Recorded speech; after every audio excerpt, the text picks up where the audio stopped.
song says it only takes a spark to set a whole fire going. And once the fire was lit in one part of Europe, it spread quickly to other areas. John Wycliffe had made a massive impact, not just in England, but further afield in Europe, in particular here in Prague, and the region that was known then as Bohemia.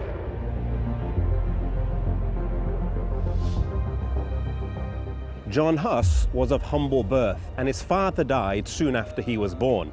His mother sought an education for him, and he was able to get admission to the University of Prague as a charity scholar. As she reached Prague with her son, she knelt down and prayed that God would bless his life, a prayer that was answered again and again.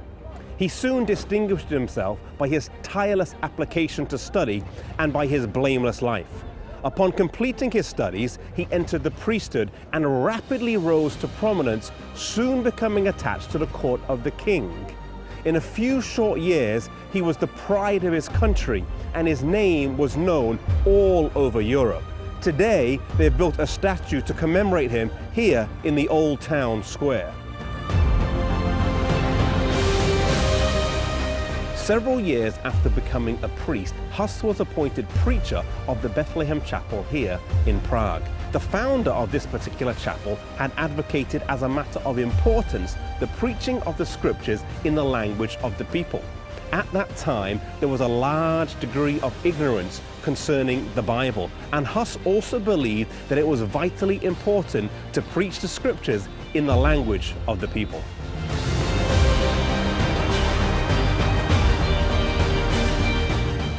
At this point in his life, Huss came in contact with Jerome, who would prove to be his right-hand man until his death. Jerome was a citizen of Prague, and he had brought back with him from a recent trip to England the writings of John Wycliffe. The Queen of England at that time was also a convert of John Wycliffe, and she was a Bohemian princess, and through her influence, his writings were circulated at length in Bohemia. Huss read them, believed their author to be a sincere Christian, and believed the writings to be true.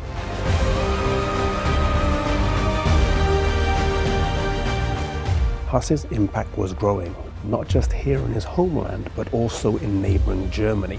And soon news of the work here in Prague reached Rome, and he was summoned to appear before the Pope. To go would be fatal. The King and Queen of Bohemia, the nobility and the government all asked for a local trial, but this was not granted. The trial of Huss went ahead in his absence, during which the city of Prague was put under interdict. This struck terror into the hearts of everyone. No church services could take place. Baptisms, funerals, weddings, those ceremonies that were so key to life in general were not allowed to take place, and through this means, Rome was able to hold sway over the people. The city was in turmoil, and so Huss withdrew to his native village, but he continued to travel to the surrounding countryside where he was able to preach to eager crowds. When the danger and excitement had subsided, he was able to return to Prague, where alongside with Jerome, he was able to continue his work.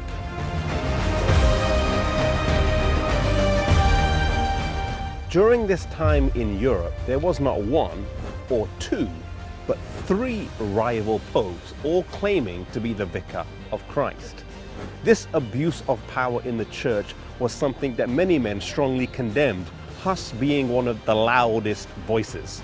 The emperor at that time, Emperor Sigismund, called for a council in Constance, Germany, to settle this dispute once and for all, and also to deal with some of the new heresies arising from men such as John Huss that they didn't agree with. Huss was summoned to appear before the council and was given assurance of a safe passage by the emperor. One thing that stands out from this story is the prayer that John Huss's mum made with him as he was on his way to university.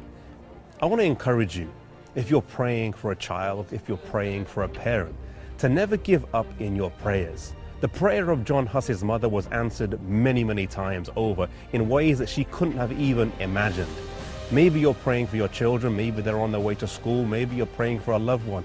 Keep them in prayer and never think that our prayers will go unanswered. God does hear and God does answer our prayers.